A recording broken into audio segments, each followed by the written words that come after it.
The story begins on the edge of a lonely desert in Arizona. For it was there the brilliant scientist Professor Franz Muller chose to live and work in a great fantastic place he called the castle.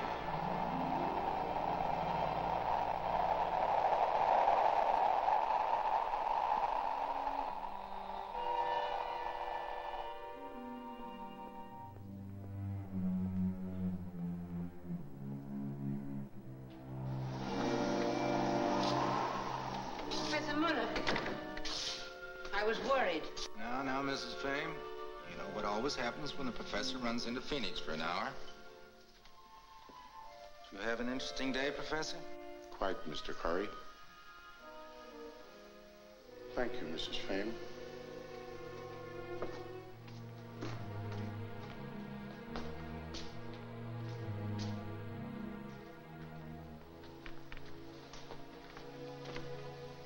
Why the evening clothes?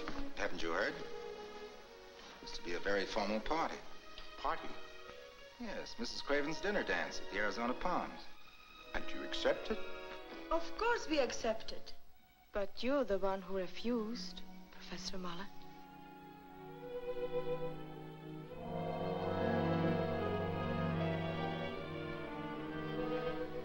My dear Janice, you ought to know by now how I love society. No, those things are not for me. Besides, I have some work to do. What have you there? Oh, Patrick, look. It's a monkey. It's sick. TB. Where did you find it? Bought it from an organ grinder. Think we can save him? Want to live through the night. Then why did you buy him?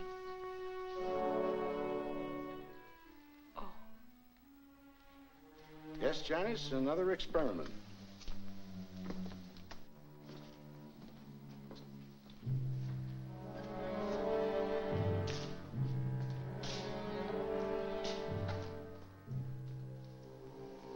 And I'll need some help.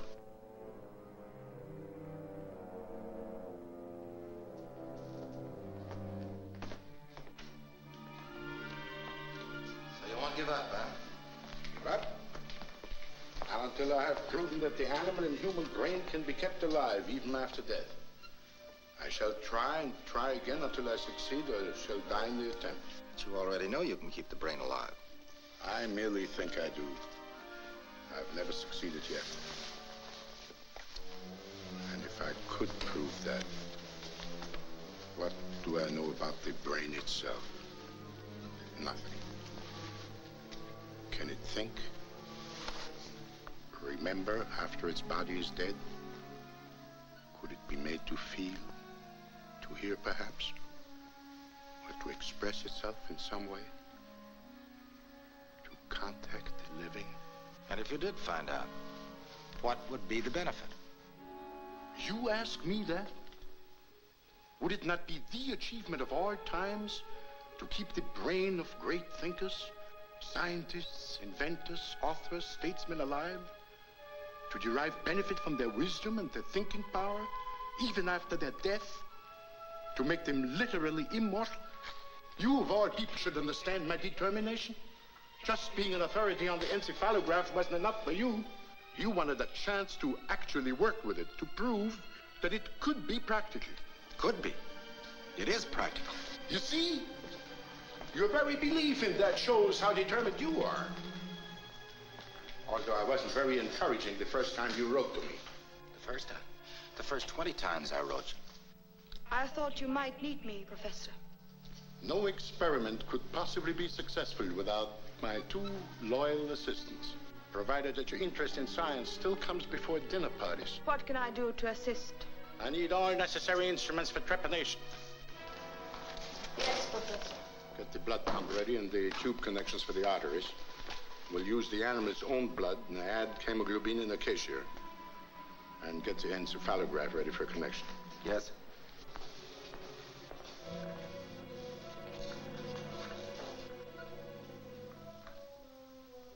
And don't forget the giggly saw. The giggly saw? It was Professor Muller's contention that every living brain has an electric beat, which can be measured with an encephalograph or electric amplifier. A pump supplies blood to the main arteries in order to keep the tissues alive. As long as the brain functions, the pen records its beat and at the same time computes its strength. Well, you can see from these alpha and beta waves, beyond any doubt, that the monkey's brain is still alive and awake.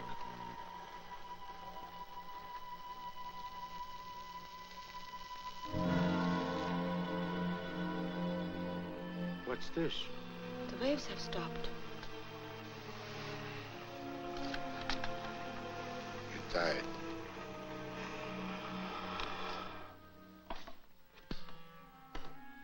Must remember the monkey we had was sick.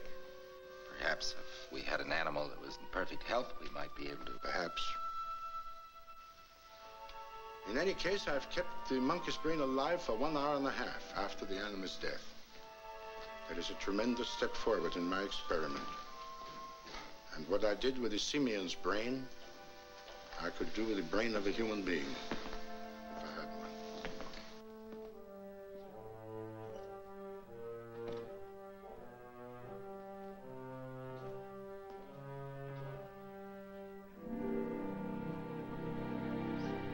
Well, you don't give up either, do you? Not when it's been months since I was invited to a party.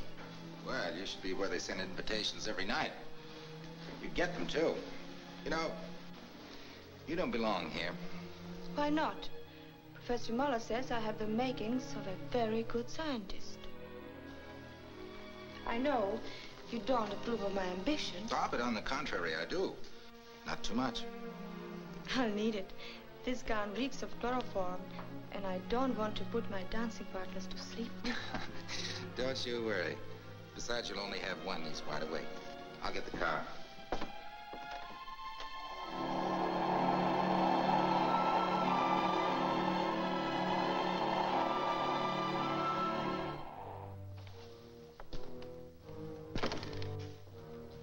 Yes, we are going to the party, in spite of you.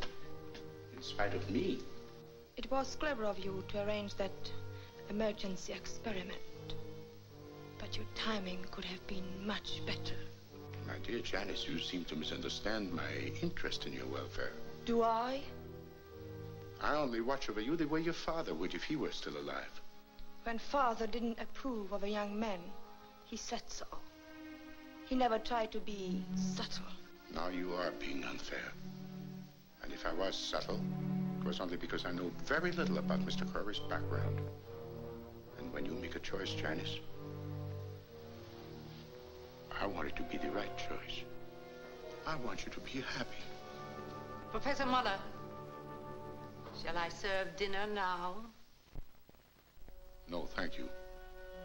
Send me a sandwich to the lab.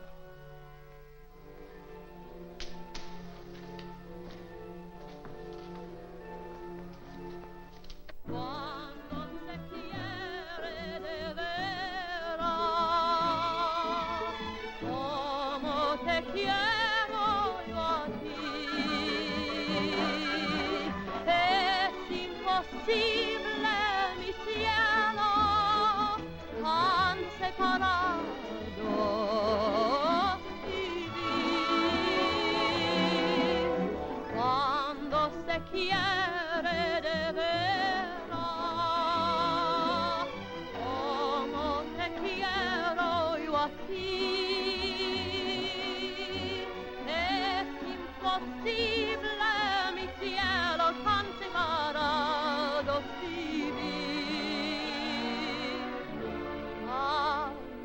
separados.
I hope you don't mind, Janice.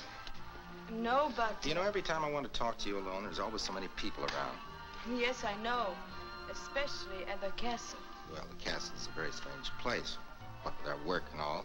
And Professor Muller. No. The lady in black. Tell me, Janice, how does Mrs. Fame manage to be in so many rooms at the same time?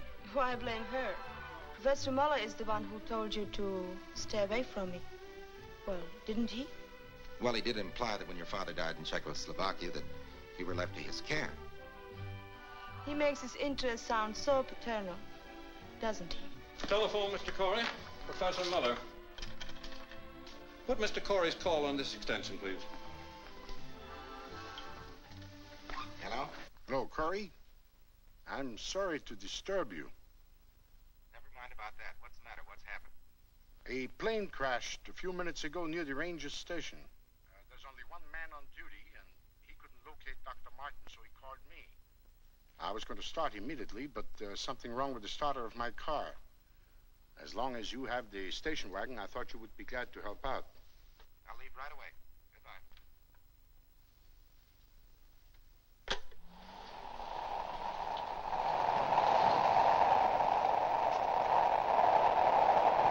Oh, it's you, Corey. Quick. You better stay here, miss.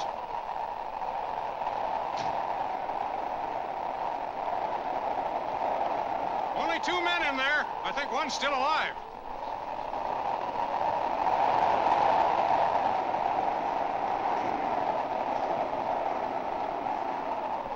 I brought a stretcher along. Get it.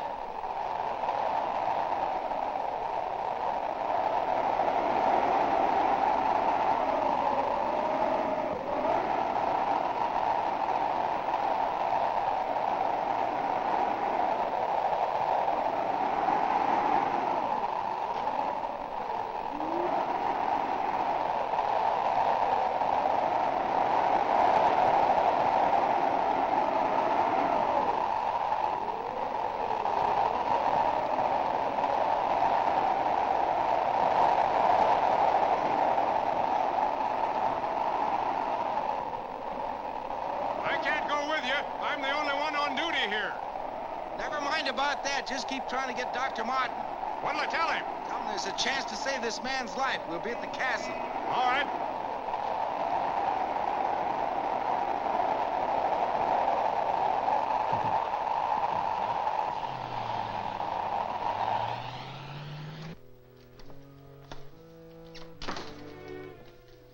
That White on the phone.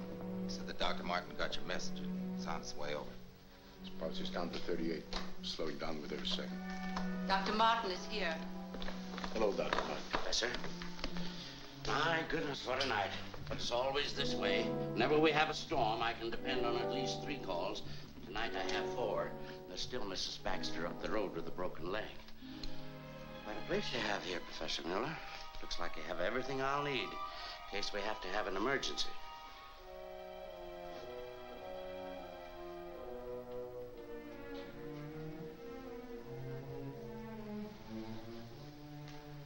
I should have said everything I would have needed. I tried everything I could think of. Ergotine, adrenaline, no reaction. I'll make all the necessary arrangements. Is there a telephone? Yes, there's one before you. I wonder if you'd mind getting my office. The night number is Desert 525. Yes, sir. I suppose they'll have another case for me. It's Mrs. Baxter with a broken leg. Is there anything else we can do, Doctor? It would be a great help, Professor, if you'd fill out this death certificate. All right, Doctor. And bring it to my office in the morning. Gladly. Thank you, Professor. Good night. Good night, Dr. Martin.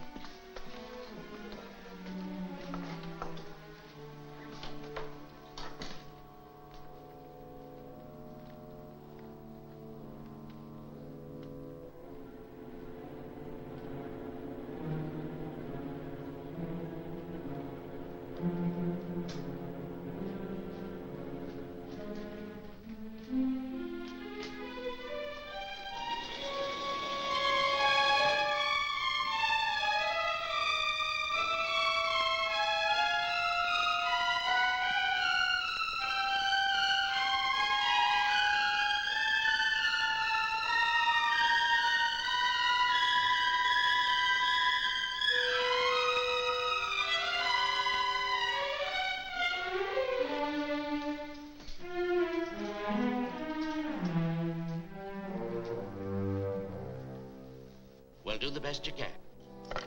Take them a little while to get here. We'll wait up for him, Doctor. Good night, sir. Good night.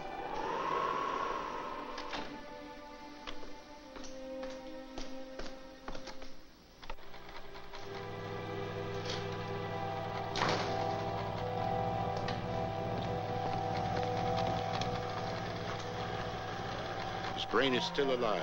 That's impossible. Look for yourself. Look at the waves. Look at the bulb.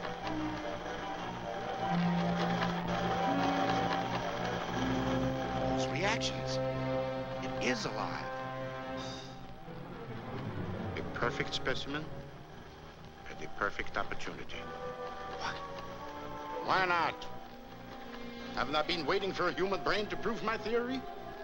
Haven't you been waiting for a chance to prove the possibility of the encephalograph? Or did you intend it to be a parlor game, huh? Are you mad? Why, that would be criminal. My dear Curry, I'm not suggesting murder. Man is already dead. Dr. Martin declared him dead.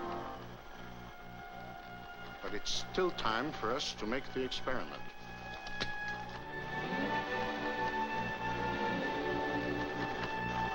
So sterilize the instruments. Sterilize? What for? The man is dead. I said sterilize the instruments.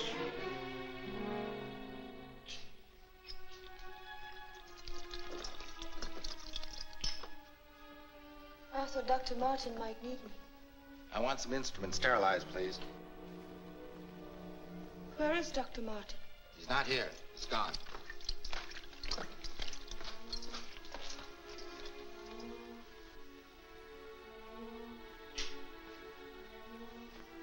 Professor Muller is going to do a little surgery. Forceps, small, medium, and large. 2 scalpels. 3 hemostats. Giggly saw.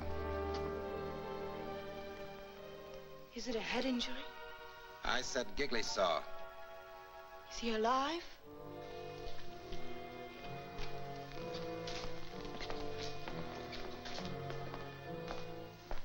Patrick, you didn't answer my question. No, Janice. He's not alive. When you try to solve the mysteries of nature, it doesn't matter whether you experiment with guinea pigs or human beings. Instruments. Instruments!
What time is it, Corey?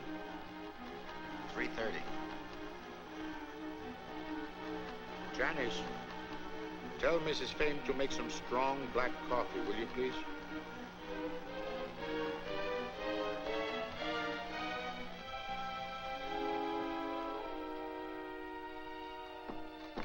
Well?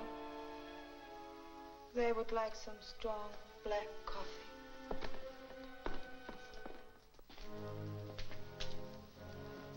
Oh, that reminds me. Fill this out, Corey, will you? Death certificate? Oh, yes. Dr. Martin left it. Who's going to sign it? Dr. Martin, of course. All I gotta do is fill it out.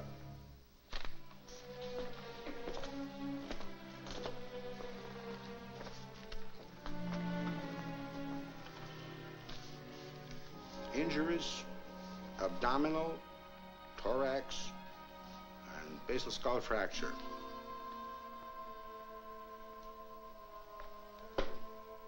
Cause of death, internal hemorrhage. Don't you realize what you did is against the law? It's illegal. Don't you realize it's what we did? Who was this man? Let's see.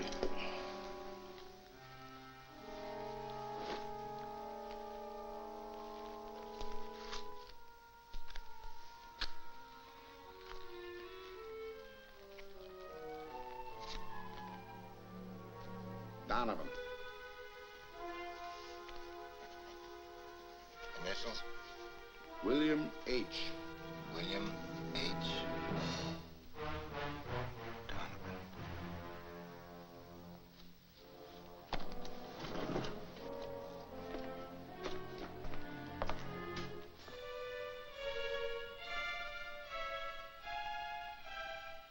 So you think it's just a matter of getting Dr. Martin to sign a death certificate, do you? No, it can never be that simple, not now. Because you, my dear Professor Muller, beg pardon, we, have just stolen the most illustrious brain in the entire country. The brain of William H. Donovan. My goodness, I can't believe it yet.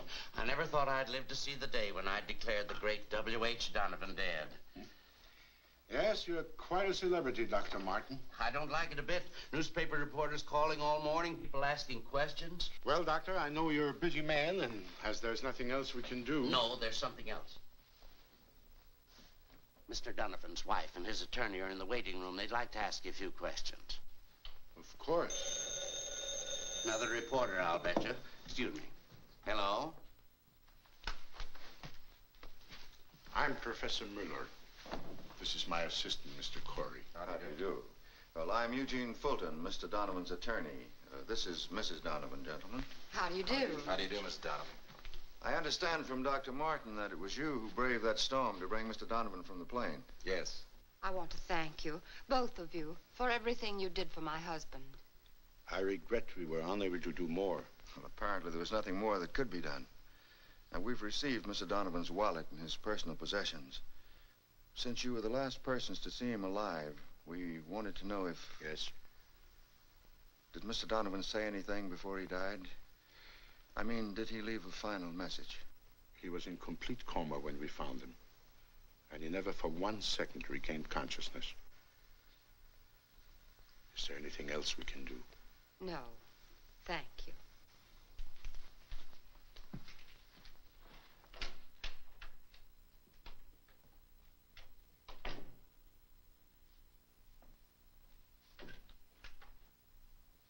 Mr. Corey. Yes? Just one little point I'd like to clear up, if you don't mind. Yes, of course. The death certificate states that Mr. Donovan died of internal hemorrhage. That's right. Well, naturally, I went to the morgue to identify Mr. Donovan's body. Under the head bandages, I noticed that a trepanation of the skull had been performed. Why? You see, the certificate... The certificate enumerates all of Mr. Donovan's known injuries, among them basal skull fracture, as well as the cause of his death. Dr. Martin, who signed the certificate, is the district physician, is the only party in authority who can give any other information. I see. Come on, Corey. Bye, Mr. Fulton.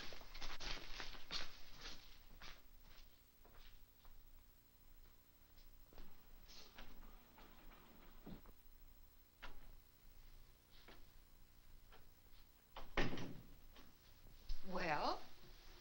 Corey seems to know something. Something that Professor Muller won't let him tell. Oh, nonsense, Jean. If W.H. did say something before he died, why would they want to keep it a secret from us? That's one of the things I want to find out. What do you say we miss the plane? A few hours more in Phoenix might prove very interesting. All right.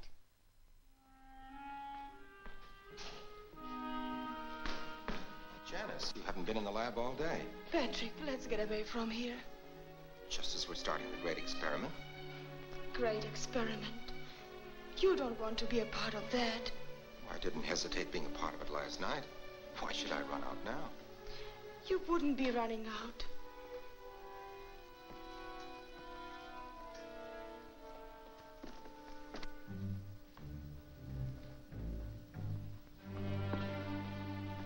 He can't stop you from going. I won't let him.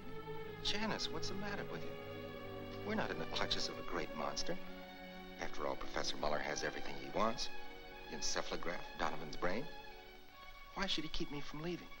Oh, no. Professor Muller doesn't have everything he wants. Perhaps I didn't understand what you were trying to tell me last night.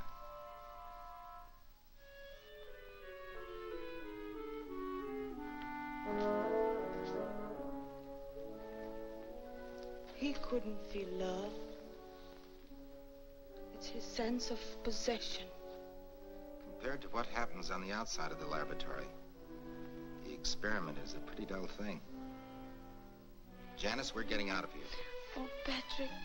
Not abruptly, of course, but as soon as we can. I think I'll go in there now and start breaking the news gently.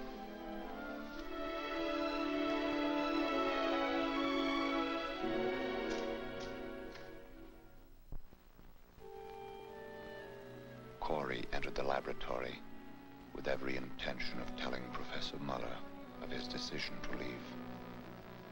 But Muller's absorbed manner caused him to hesitate. And as he waited for an opportunity to speak, his own interest in the encephalograph was again aroused by the fact that the lines on the paper were strong. The brain was alive. Curiously, Corey watched. Then his curiosity turned to fascination. That same fascination erased all thought of Janice and bored deep into his scientific mind, intriguing his undying ambition to be at least partly responsible for an important contribution to science.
Down, someone was just closing the door.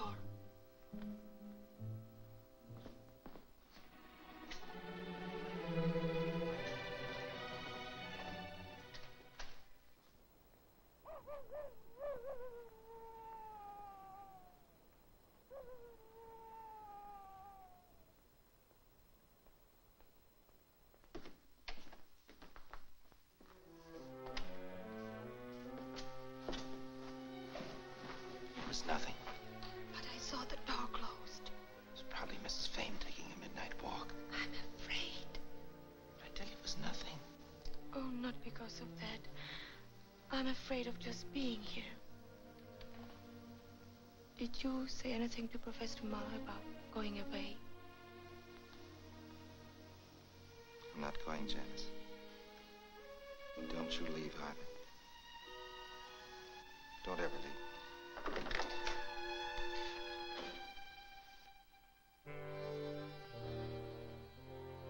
I heard a noise outside, so I called Patrick. I went out and took a look around. Oh, is that all? I thought someone was tampering with the brain. Good night, Janice.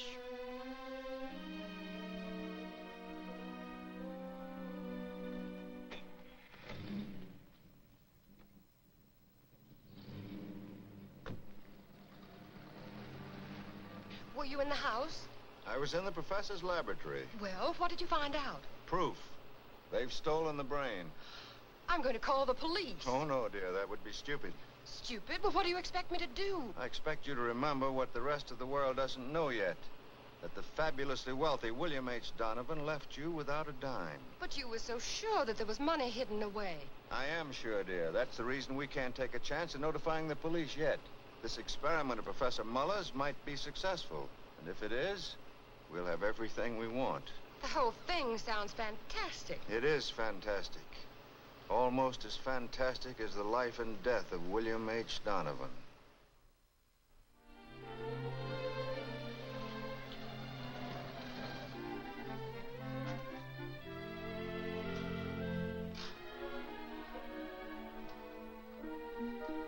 Hello. Hello, Patrick.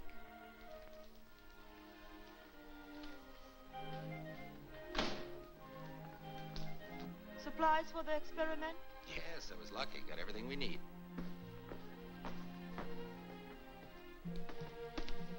Hey, you even look beautiful in riding clothes.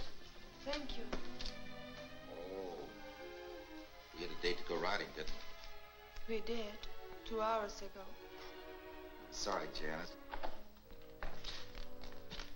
Did you get the blood plasma? Yes, I did, and the lamp also. It's out in the wagon. Good. Professor Muller and Corey worked with growing intensity. And because of Corey, Janice stayed on, showing an interest, but only for Muller's benefit. Silently, she seemed to be trying to protect Corey from being entirely lost in his increasing enthusiasm. The two men measured the brain's activity with an electric bulb. When the light glowed, it indicated the brain was awake. When dark, the brain was asleep. Thus they observed from 7 to 8 hours at a time. The brain did not show any reaction. But during the remaining hours, and strangely enough, at night, it was most active. Look! Look at the light! Oh, for the love of Mike. The light's always brighter at night. That's what we can't figure out. Oh, I'm sorry, Janice. I'm sorry. That's all right, Patrick.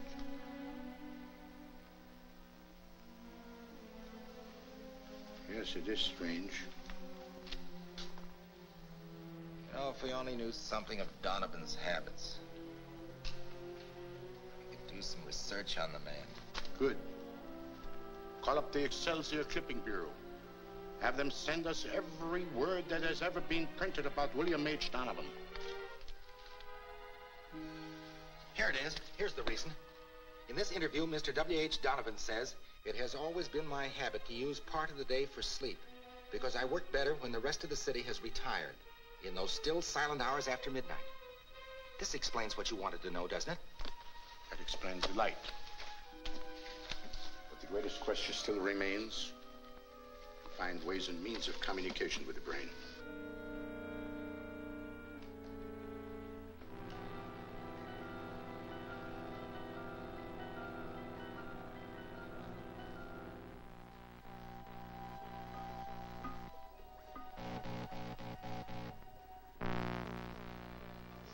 Almost human. Seems to feel. Almost. It does feel. It even seems to tell us something. You'd only find a way to understand its message. No, Patrick. Please. You've gone too far already. Stop now? Why do you think we went into this experiment, huh?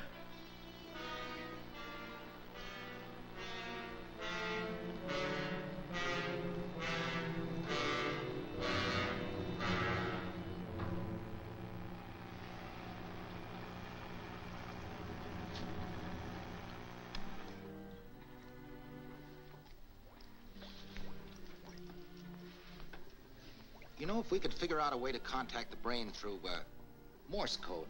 What makes you think Donovan knew Morse code, huh? I don't care whether he did or not. He could be taught. A brain that could think and learn. And even if it could understand, how could it answer us? We can't decipher these waves. Oh, that's right. There's no way of decoding it. What about telepathy? Telepathy? Why, yes, it's not impossible. We know positively that every human brain produces and discharges microwaves which travel through the medium of air until they reach other brains in a receptive state, on the same principle as radio waves sent by a transmitter are received by radio sets. Yes, but how could we apply that theory to this? If we could strengthen the brain, overfeed it, so to say, the electrical output would increase, which would favor telepathic transmission. But I still say, how could we apply it? Well, we would need a medium. Someone who would be able to make his own mind an absolute blank.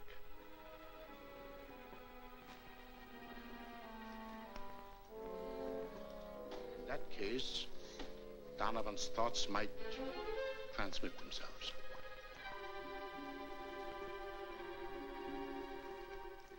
Corey had reached the stage in his work where he felt he was being driven on by something stronger than himself. Night after night, he would stay on in the laboratory long after Muller had retired.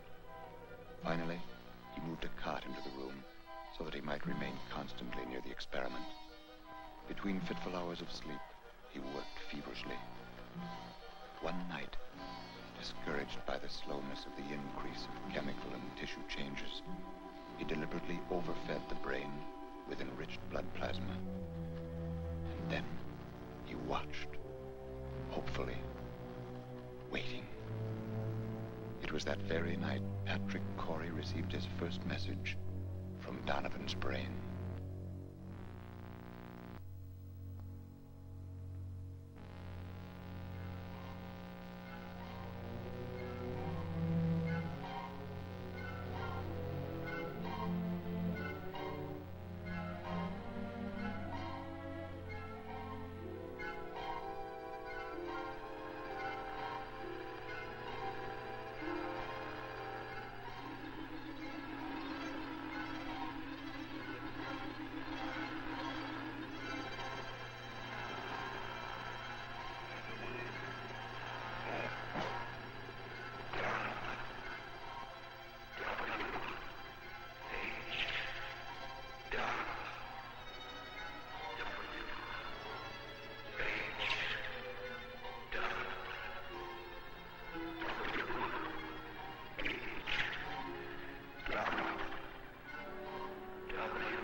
Janice, look, I contacted the brain. Of course it was written by me. But it's the exact signature of W.H. Donovan. Don't you see the scrawl, the hard H, and the flourish on the end? And you've written it with your left hand. But still, that isn't sufficient proof that it was Donovan's brain that influenced you telepathically.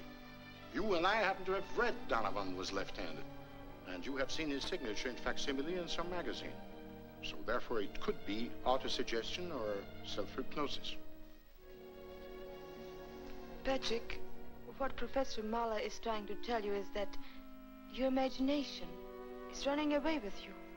That's what you asked him to tell me. No, Patrick, that isn't. Please, Janice, don't say any more. It's obvious you don't want to help me. Oh, please go away and leave me alone.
Patrick is gone.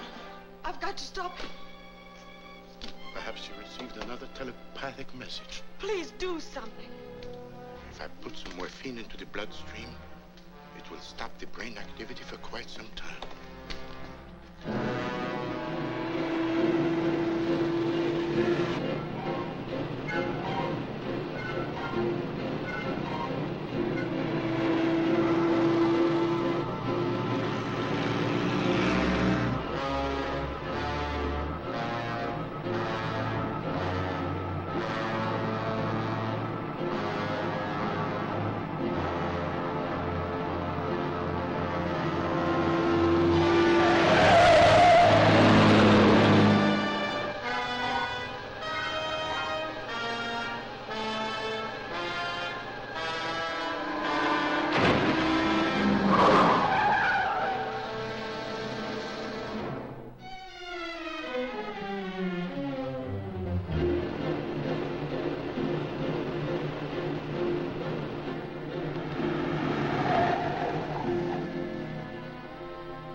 Patrick, what happened?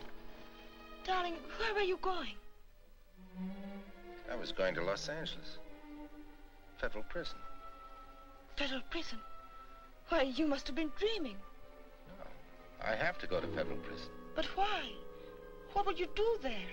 Janice, try to understand. It was a voice, or maybe it wasn't a voice. I don't know what it was. It was something. It was an order. I have to go. You've got to stop this experiment.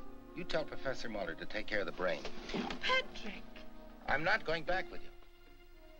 Take me with you. Janice, Professor Muller will need a new assistant more than ever. Yes, no doubt he does. And it's about time I showed some interest in the experiment.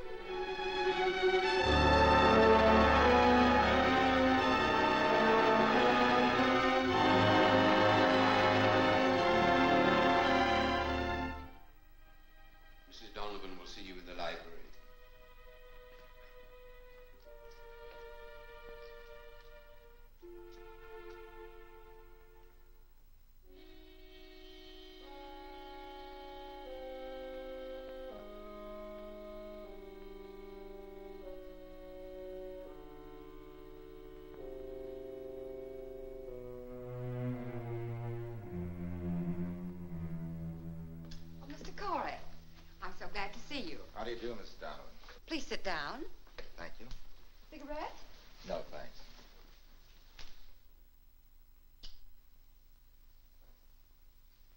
suppose you've read the papers. Yes, I have. It's absurd, the ridiculous things they're saying about Mr. Donovan. Mrs. Donovan, I've had something on my mind that I think you should know about. Yes? It's about Mr. Donovan's last words. Then he did say something. Yes. There were 2 words he kept repeating. 2 words? Federal prison. Oh. Well, that place has no significance for me. But let me call Mr. Fulton.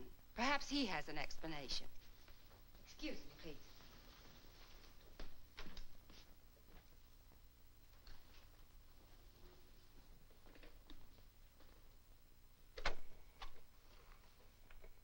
Therefore, I find it impossible to give you a definite answer at this moment. I'm going east today. I don't know how long he's staying, but I'll try to find out. Yes, I'll take care of it. Goodbye, Dean.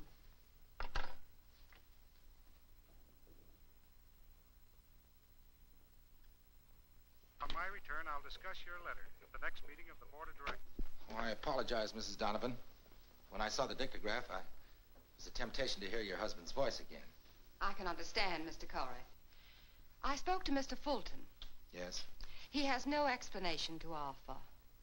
Well, I'm sorry I bothered you, Mrs. Donovan. Goodbye. Oh, Mr. Corey. Yes? Are you going to be in town for a while? Just a couple of days. Why not have dinner with Mr. Fulton and me tomorrow evening? We'll pick you up at your hotel. Shall we say at 7:30? Thank you. I'm at the Southern Villa. Bye. Goodbye.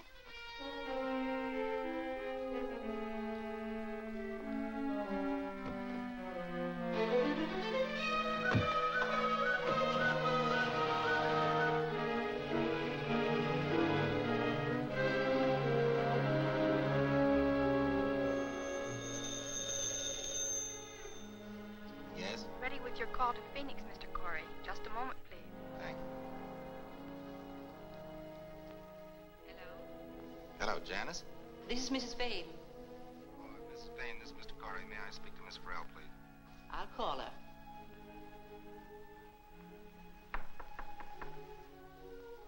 Yes? Mr. Corey's on the phone. Patrick. Hello, darling. I was just writing you a letter. I didn't know where to send it, but... I'm coming home tomorrow. Oh, that's wonderful. Did everything come out all right? I'll tell you all about it when I see you. I should be there about noon. Don't leave now, in the middle of the night. Please. I thought you wanted me to come home. Oh, yes. Yes, I do. You know that. But you must be careful. I will, darling. Goodbye. Good night.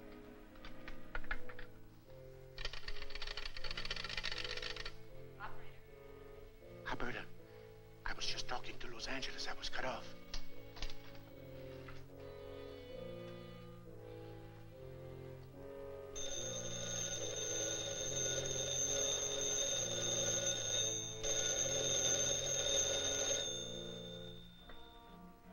Hello? I've just heard your plans. It seems you're very willing to sacrifice everything we've been working for by coming home now. Well, I did have a chance to hear Donovan's voice over the dictograph, and it was the same voice I heard last night, and that was all. I haven't been able to contact the brain since. No wonder. I've administered some morphine to the brain after you left. Naturally, it was in no condition to contact you. In fact, it is still sleeping soundly. Well, in that case, I hadn't better hurry home. It would be only fair of you to stay at least another 24 hours to give the brain a chance to contact you again. Janice is expecting me. I better let her know. Don't worry, I'll explain everything to Janice. And call me if you have any news. All right, Corey. Good luck. And good night.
Ace of spades.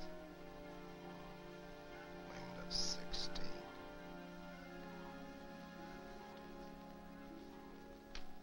$12531. That's not a signature. It is. Make it $1,000 bills. One moment, please.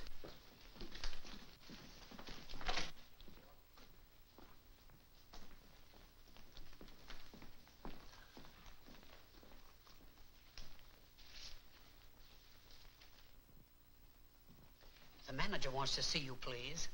All right.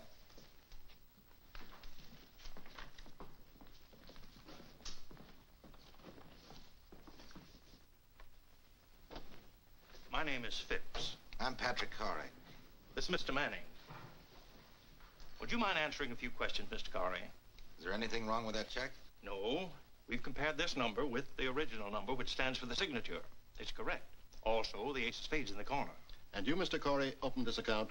It seems so. Could I see your identification, please? This account has puzzled the bank for years. 5 years ago, we received a large sum of money with the order to open an account. This is the first check that's been drawn against it. Well, Mr. Phipps, this is Patrick Corey. Give me the money. I'm in a hurry. You want it in $1,000 bills? In $1,000 bills. All the $50,000? All of it.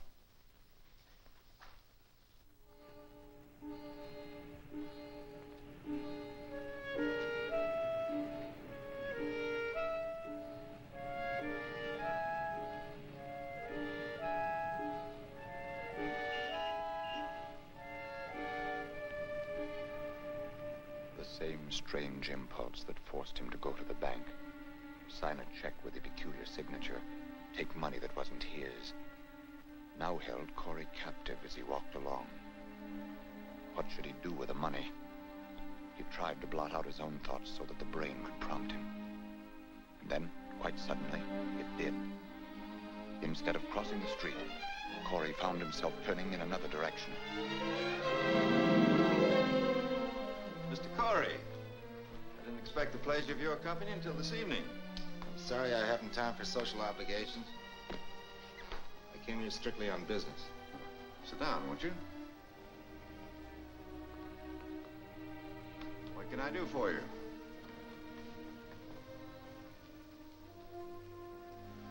I understand you're a very shrewd man, Mr. Fulton. A lawyer has to be.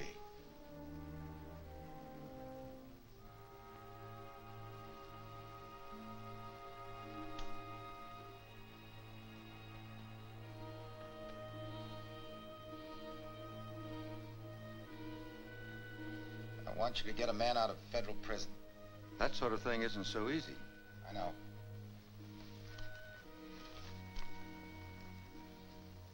This'll help. I don't operate the way you seem to think, Mr. Corey.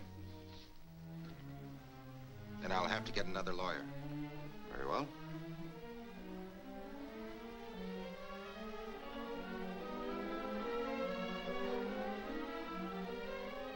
But don't you want to tell me first whose case it is you wish me to handle?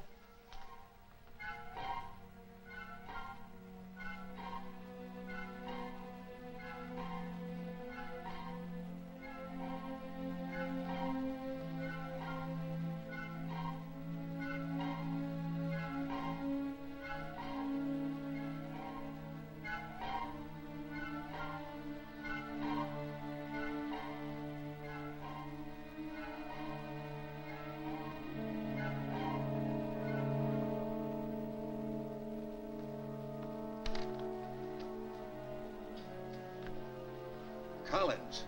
That man's been convicted of murder and sentenced to death. It's hopeless. It isn't hopeless. Money's no object. Well, I must know more about this. What's your interest in the case? Strictly personal. All you have to do is follow my instructions. Well, I can't make a decision now. You'll have to give me time to think it over. All right, tomorrow morning.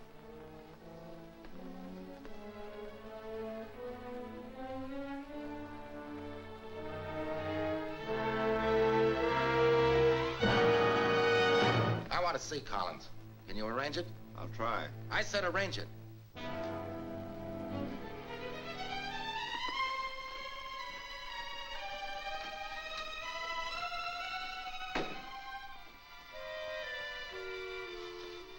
Report to me again tomorrow.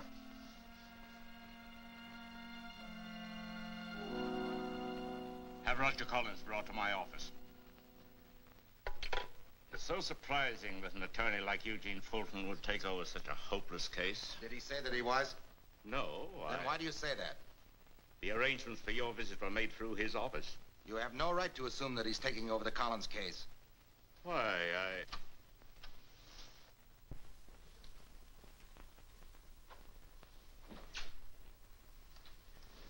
Roger, this is Mr. Corey. Hello, Roger. I don't know you. You don't? No, of course you don't. And I don't want to see any more psychiatrists or pathologists or whatever you call yourselves. I don't want to see any more of you. But I want to help you, Roger. Sure. That's what they all say. My lawyer tells them to say that. He's trying to prove I'm insane now. But you're not. You're not guilty either. You believe me. Somehow I can tell you. You do believe me. I've always known you were innocent. Then why didn't you help me before?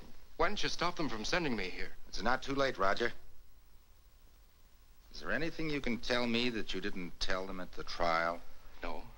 Why should there be? I've never lied. I was always honest. Can't anyone ever understand that? I didn't murder him. I never liked him, but I didn't murder him. Who didn't you like, Roger? Why, my stepfather, of course. Who do you... Oh, so that's it. You're a psychiatrist after all. No. You're trying to trip me up, too, with those misleading questions. No! Yes, you are. You're trying to make me out insane. It's that lawyer again. He doesn't think I should hang, but he wouldn't hesitate to put me into an asylum. Well, tell him I won't go. I don't want to go. I'd rather be dead.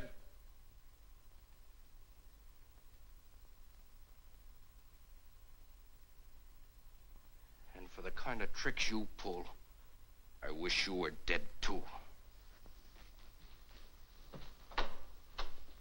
His stepfather. What did you say, Mr. Corey? I was just trying to remember something. Thank you, Warden. Oh, not at all. You see, it's a hopeless case.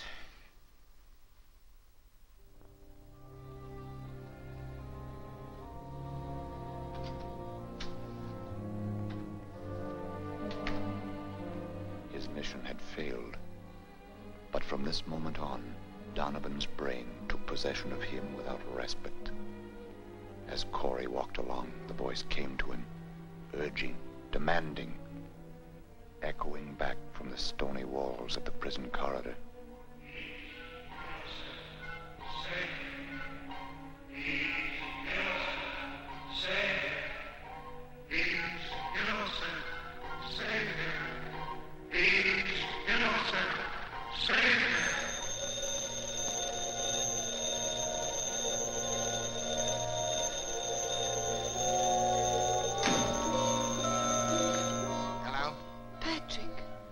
I'm so glad I found you. You mustn't come back to the castle now. Wait for me. Don't annoy me with your stupid ideas. Let me talk to Muller. I don't want you to talk to him. Anyway, he's locked himself in the laboratory. But I know he keeps feeding the brain, giving it more and more adrenaline, so that... Patrick!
What are you doing?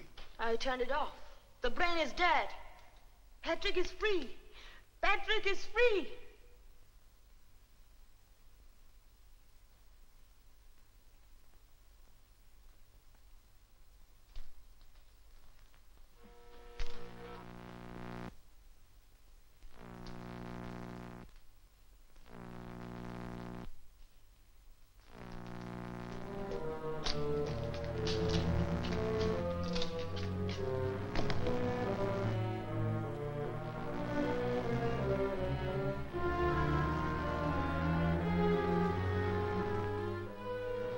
So you thought you could stop the brain, kill it, by merely turning off the current, didn't you?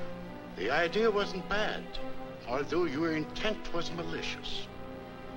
But look. Look. What you unintentionally made me discover. Just look at the bulb. It's glowing.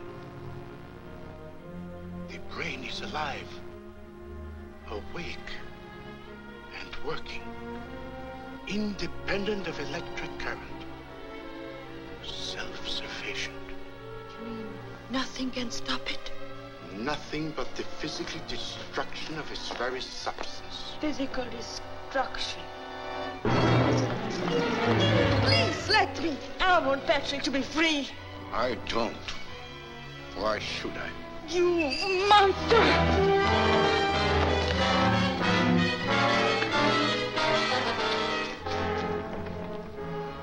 Your things are in the car. Hurry. You mean you gave me the key too? Yes, get out of here. Hurry.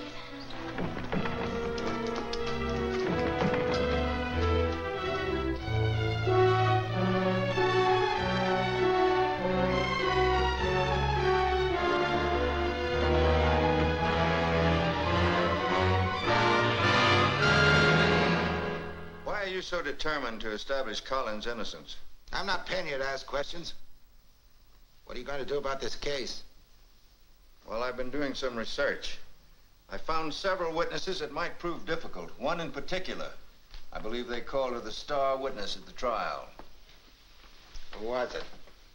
Oh, it was just a child, 13 or 14 years old. She lives next door to the house where the murder occurred. But she came forth with some very damaging testimony against Collins. Give her parents some money and tell them to take her over the state line. But you can't bribe people to do that.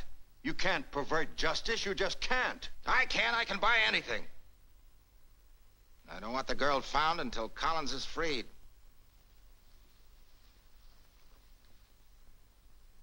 Mr. Corey, what is Roger Collins to you? I told you I wasn't paying you to ask questions. That's my privilege.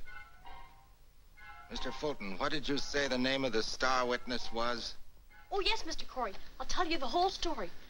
The morning Collins killed poor Mr. Howard, he... Don't say killed, Mary Lou. But he did, Grandmother. He came out of the house, looked around, lit a cigarette, sneaked away. He thought no one saw him. But I did. I see everything. How come? When I'm grown up, I'm going to be a detective. You know, they're hiring girls now. Imagine, Mr. Corey, the crazy ideas the young folks get these days. When I was young, we thought of other things. Why not? She might make a very clever detective. Well, there's one thing I must say for Mary Lou. She has an amazing memory. Why, only just yesterday, she remembered something else. What was it? Well, after he stood there and lit his cigarette, he picked a flower and stuck it in his buttonhole. Why didn't you tell that to the prosecuting attorney? Well, I was just telling you, she only just remembered it yesterday. That's what the girl told me. And that makes her our star witness.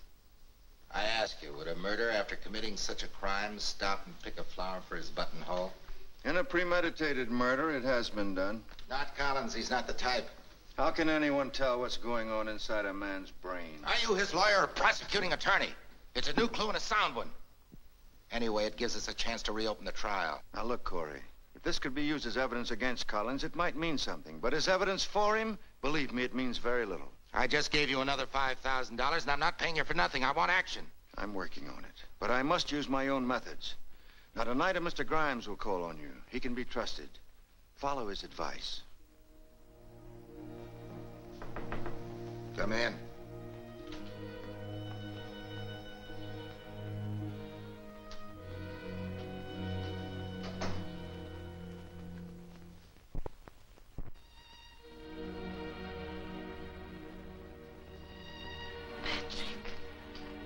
Why did you come here?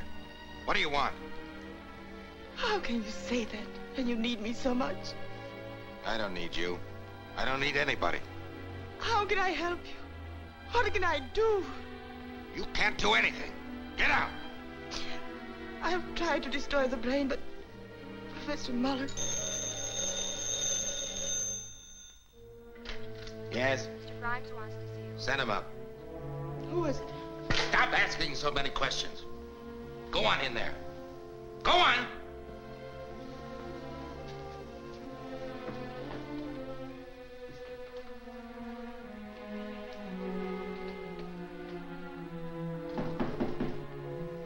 Come in. Corey?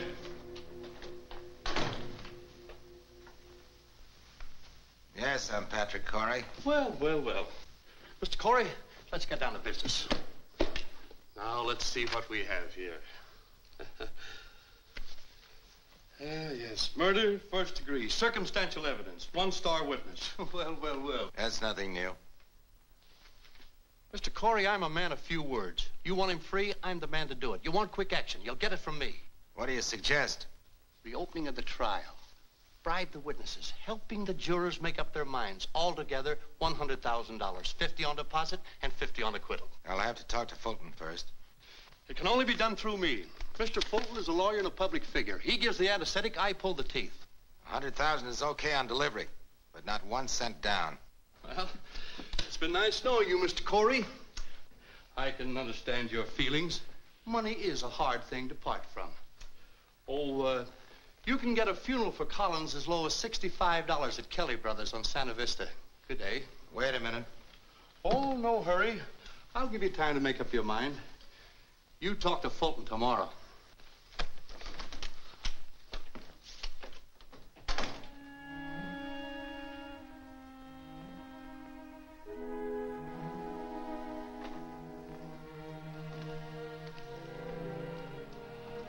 It isn't you who's doing all these terrible things. It can't be you. Patrick, can't you see you're beginning to think like Donovan? It's just like being hypnotized. Wake up. Please wake up. So you've been listening, huh? That's why you came here, to interfere, wasn't it? I came here to help you. And that's what I'm going to do. Somehow.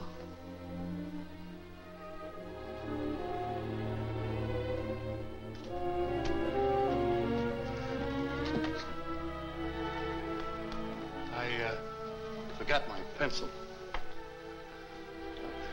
Bye.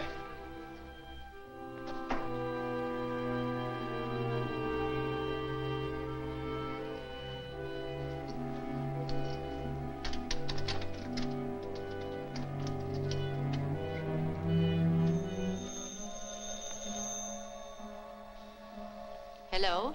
Mrs. Fame, I must talk to Professor Muller. He won't come to the phone. He won't talk to anyone. But it's been impossible for me to even reason with Mr. Corey.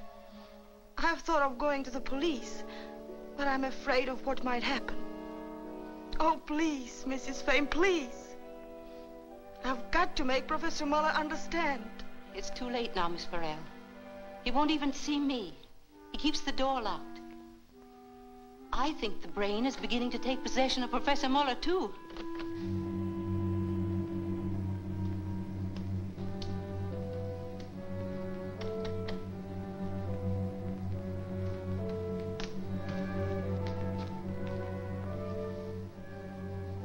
Your sudden interest in Miss Farrell's welfare is really most touching, Mrs. Fame. But you wouldn't tell her the real reason for your interest, would you? You wouldn't tell her that you've been jealous of her ever since the first day she arrived here? And that you've tried to get rid of her ever since until you finally succeeded? You old, malicious, jealous fool, you!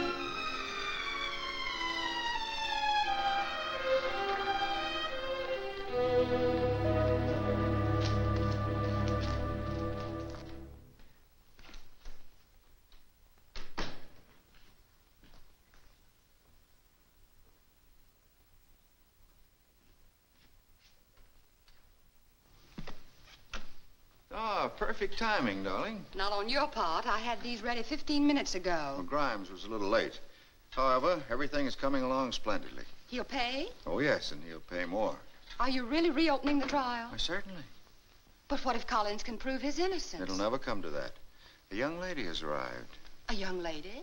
Grimes seems to think it's Corey's fiancée. Will she complicate matters? Oh, no. On the contrary.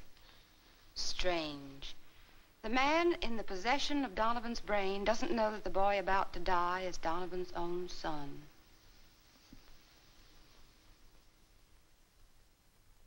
I want results.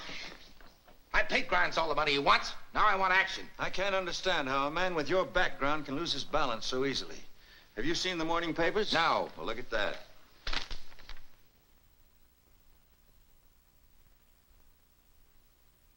It's all right for a beginning.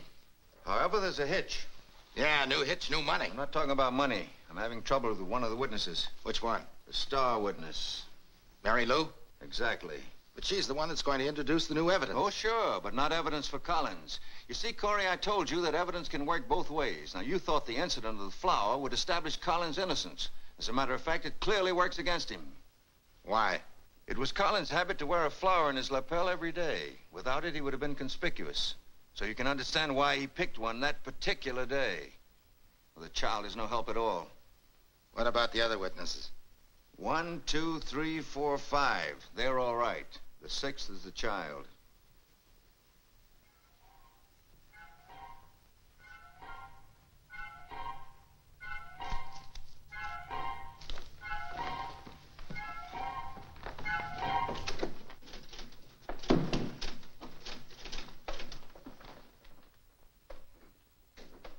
That was Mr. Corey. Yes, I know. But you said you were waiting to see him. I've changed my mind. I want to see Mr. Fulton. Immediately. What is your name, please? Janice Farrell. Miss Janice Farrell to see Mr. Fulton. Send her in. Yes, Mr. Fulton. Go right in, Miss Farrell. Thank you.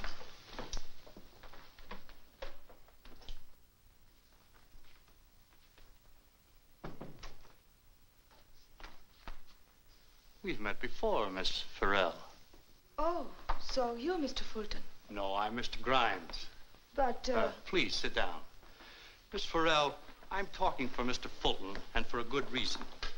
Mr. Fulton's reputation as a lawyer is beyond reproach.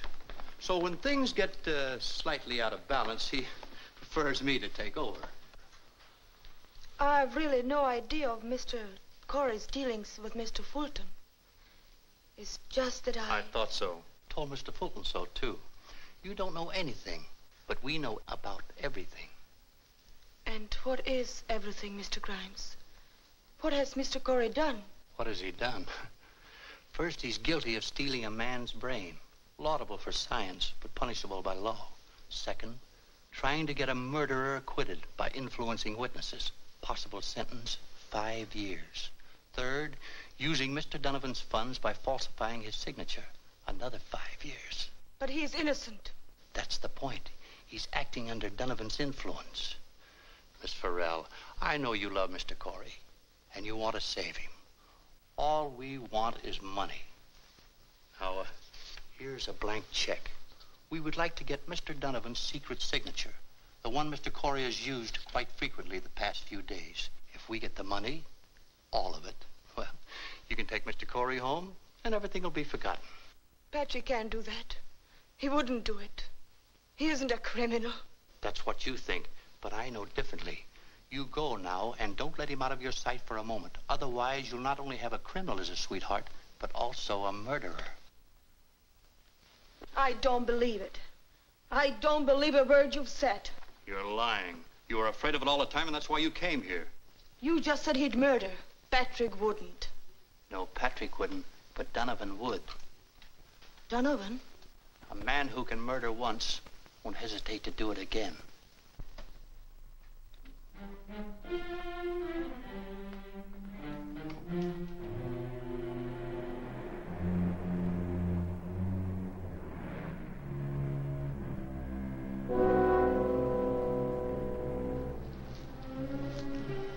I want you to come with me. I said come with me. Where to?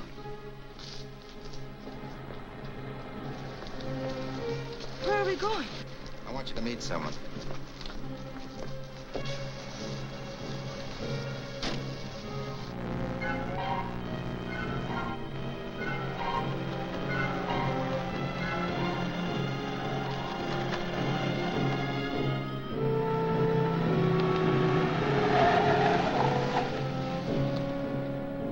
Just in time.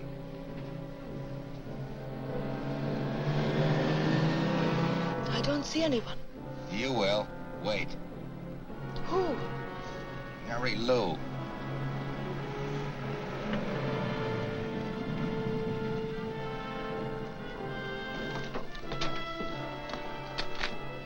There she is now. Bye, kids. Bye, King. See you tomorrow. Bye. The smart little girl that observes everything. The bright little girl that wants to be a detective when she grows up. The clever little girl that...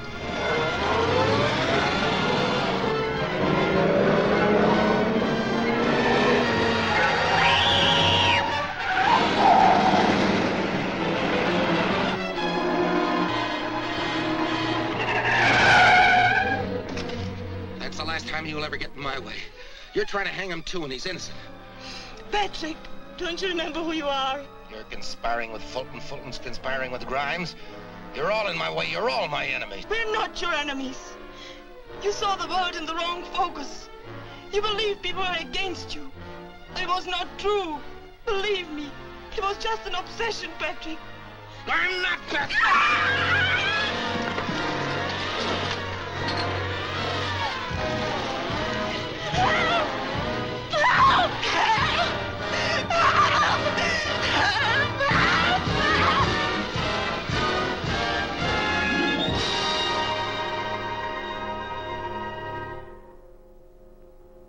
Janice.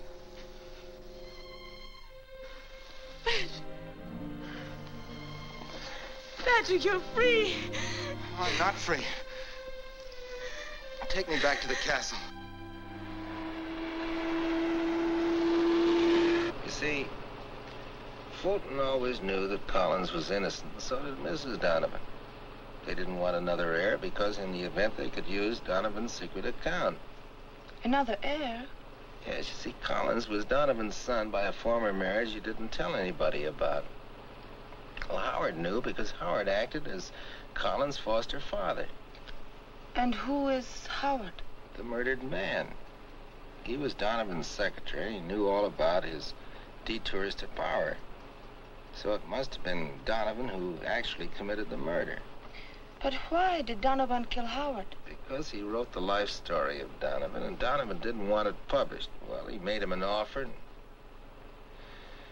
Howard turned it down.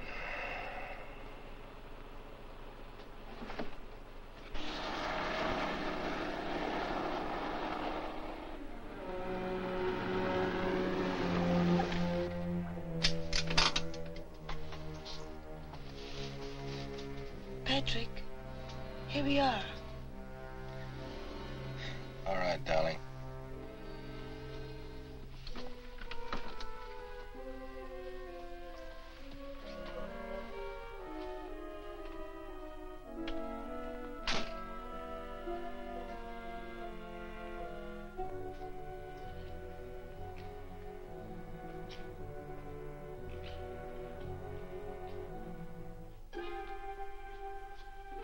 She's asleep. What about the brain?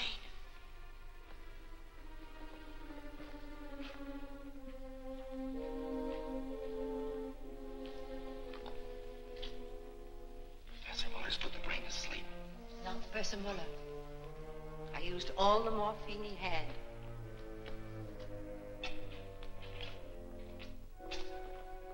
At what time? About 2 o'clock this afternoon. That was... But Patrick, if the brain is asleep, that means... Means it's time to put an end to it. No, Mr. Curry. Not yet. Not when we're so close to success. I don't want any more. I've had enough. It isn't a question of what you want. Your little experience in Los Angeles was just the beginning of our experiment. It's your experiment. You're the one who... Please, please, I want to be free. I want to be free to live my own life. Yes, free to be with Janice. Yes, yes. No!